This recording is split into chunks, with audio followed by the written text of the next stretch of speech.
नमस्कार। स्वामी सुमंताश्रम जी महाराज, जैसे कि आपने देखा ही होगा पिछले वीडियो में, सप्त कन्याओं की भ्रमंती पर है। उन्होंने नामसाई शहर में गोल्डन पेगोडा, तिनसुखिया शहर में तिलिंग मंदिर व वहां से वे निकलकर सोनारी गांव से होते हुए नागालैंड के मौन गांव में आए। नागा अर्थात नागा लोगों की भूमि। इसके अनुसार इसका इतिहास बर्मा और आसाम से थोड़ा मिलता जुलता है। नागालैंड की सीमा पश्चिम में आसाम से, उत्तर में अरुणाचल प्रदेश से, पूर्व में बर्मा से और दक्षिण में मणिपुर से मिलती है। नागालैंड भारत में दिसंबर 1963 में 16वां राज्य बना था। यह है नागालैंड से दिखने वाला खूबसूरत नज़ारा। नागालैंड निसर्ग संपन्न है। अरुणाचल प्रदेश की तरह ही निसर्ग के विविध रूप यहाँ देखने को मिलते हैं। साथ ही साथ रास्तों का थोड़ा काम अभी बाकी है, परंतु निसर्ग प्रेमी के लिए ये जगह बहुत अच्छी है।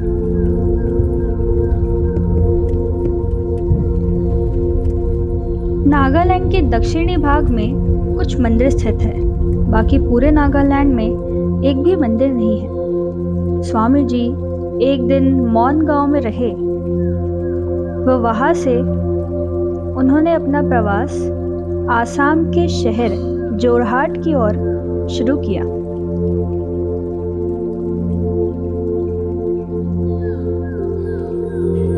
फिर स्वामी जी नागालैंड के मौन गांव से आसाम सोनारी, शिवसागर व वहां से जोरहाट शहर पहुंचे। जोरहाट का प्राचीन नाम प्रागज्योतिषपुर था। परमहंस डॉक्टर सुमंताश्रम जी महाराज एक ऐसे व्यक्तिमत्व है जो न रुके किसी भी कार्य को करना जानती है, भले ही वह भ्रमंती ही क्यों ना हो।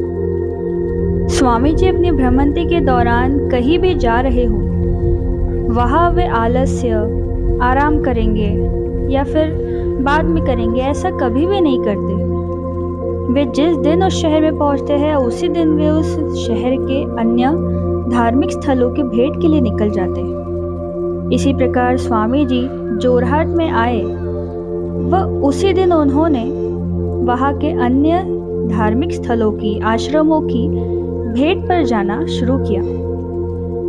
सर्वप्रथम वे इस जगन्नाथ मंदिर में आए। जिस प्रकार हिमाचल व उत्तराखंड में नागर शैली का महत्व है, अरुणाचल प्रदेश में जैसे कि आपने देखा होगा पेगोडा शैली का महत्व है, उसी प्रकार आसाम राज्य में इस तरह के रंग बिरंगे मंदिरों का महत्व है। आसाम में जहाँ कहीं भी जाएंगे इस प्रकार अनेक रंगों का इस्तेमाल किए हुए मंदिर देखने को मिलेंगे।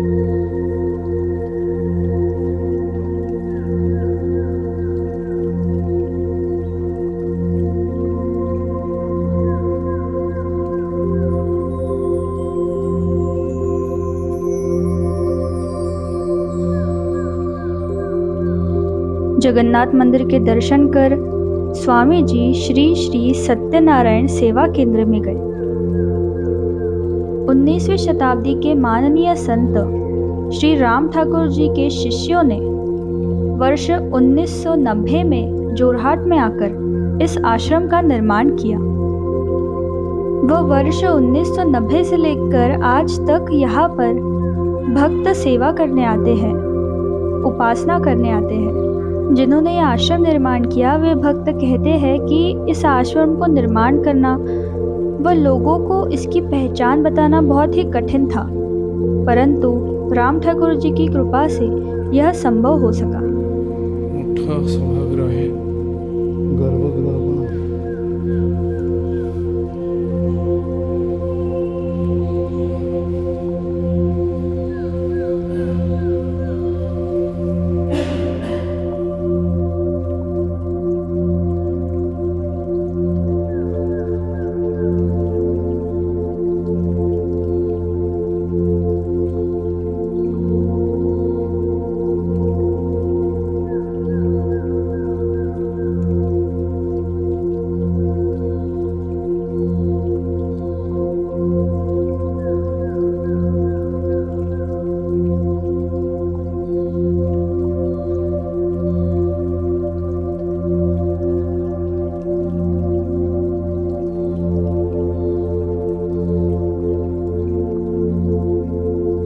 राम ठाकुर जी के शिष्यों का अपने गुरु के प्रति इस प्रकार का समर्पण और इस प्रकार का आश्रम निर्माण करना, यह योगदान स्वामी जी को बहुत ही अच्छा लगा।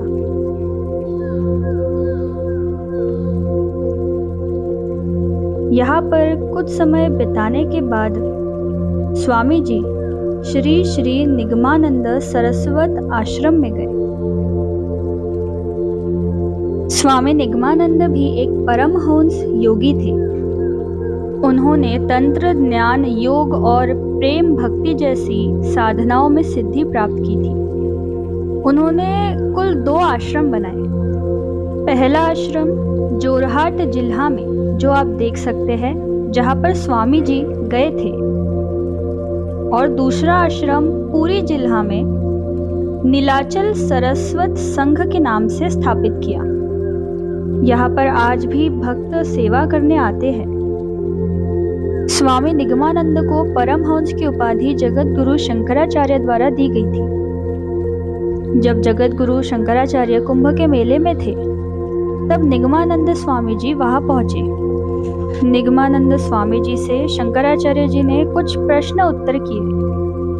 शंकराचार्य जी के प्रश्नों का समाधानकारी उत्तर देते हुए शंकराचार्य जी ने उन्हें परमहंस की उपाधि दे दी और उनका पूर्ण नाम परिव्राजकाचार्य परमहंस श्रीमद स्वामी निगमानंद सरस्वती देव इस प्रकार रखा गया।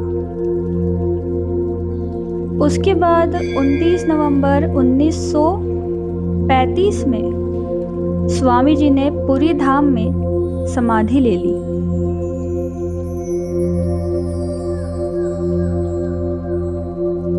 ये स्वामी जी की कुटिया है, जहाँ पर वे विश्राम के लिए रुकते थे।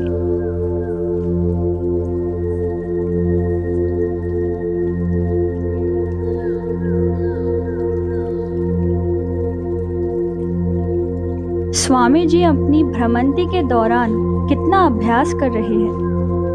वे विभिन्न संतों के आश्रमों में जाकर दर्शन ले रहे हैं। वे कैसे जीवन जिए उसकी भी शिक्षा ले रहे हैं। उन्होंने क्या क्या निर्माण किया, उन सब सिद्धात्माओं को श्रद्धांजलि, भावांजलि प्रदान करके स्वामी जी विभिन्न आश्रमों की भेंट कर रहे थे।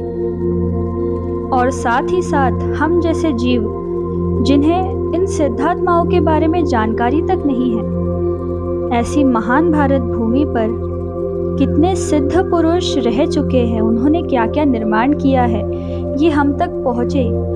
इसीलिए स्वामी जी इसे रिकॉर्ड भी कर रहे थे। श्री श्री निगमानंद आश्रम से स्वामी जी लोकनाथ आश्रम आए। लोकनाथ आश्रम मुख्यतः बराड़ी में, बांग्लादेश में है, परंतु उसकी विभिन्न शाखाएं देश भर में फैली हुई है। उसी में से एक है लोकनाथ आश्रम, जोरहाट जिला में स्थित। लोकनाथ बाबा भी बहुत ही एक सिद्ध योगी थे। उन्होंने 25 वर्ष तक लोकनाथ हिमालय के जंगल में तपस्या की, निस्वार्थ भाव से अपने गुरु की सेवा की और सबसे कठिन हठ योग के साथ पतंजलि के अष्टांग योग का अभ्यास भी किया।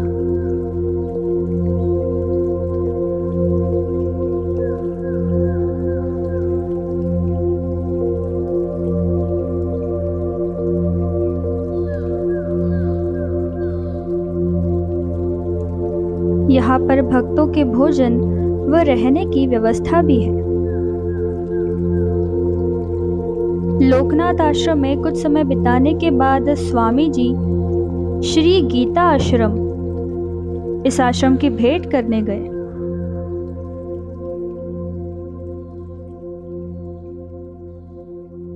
गीता आश्रम में मुख्यतः बड़ी गौशाला है, जहाँ पर गौ को संभाला जाता है, उनके स्वास्थ्य का ख्याल रखा जाता है। इसका उद्घाटन जोरहाट के विधायक श्री हितेंद्रनाथ गोस्वामी के हाथों से हुआ था।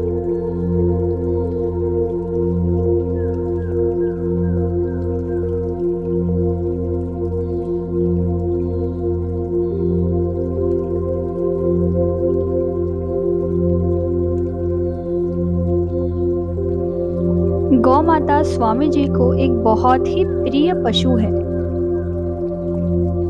इसीलिए स्वामी जी ने श्री स्वामी समर्थ वाड़ी में भी गौशाला का निर्माण किया। एक गौ माता में 33 कोटि देवों का निवास रहता है। गौ माता का कोई भी योगदान कभी व्यर्थ नहीं जाता। गौ माता का गौमूत्र औषधीय रूप में उपयोग किया जाता है। गौ माता का गोबर एक तो गोबर गैस में ईंधन के रूप में उपयोग होता है, और भी गौ माता दूध प्रदान करती है जिससे सेहत बनती है। गौ माता अपना संपूर्ण जीवन देखे तो मानवता के हित में बिताती है। इसलिए गौ माता का आदर व उसकी सेवा करने का बहुत ही ज्यादा पुण्य मिल सकता है यदि आप गौ सेवा करें तो। और स्वामी जी को गौ सेवा करना बहुत ही प्रिय है।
तो ये सब थे जोरहाट के आश्रम। परंतु जोरहाट में स्वामी जी ने और भी जगहों को भेंट दी थी, उसके बारे में हम अगले वीडियो में देखेंगे। अभी के लिए इतना ही। जोरहाट पहुंचने के लिए निकटम हवाई अड्डा जोरहाट में ही स्थित है। निकटम रेलवे स्टेशन गुवाहाटी व जोरहाट में है। व सड़क मार्ग से यहाँ पहुंचने के लिए यह आसाम के सभी शहरों से व देश के प्रमुख शहरों से अच्छी तरह जुड़ा हुआ है। धन्यवाद।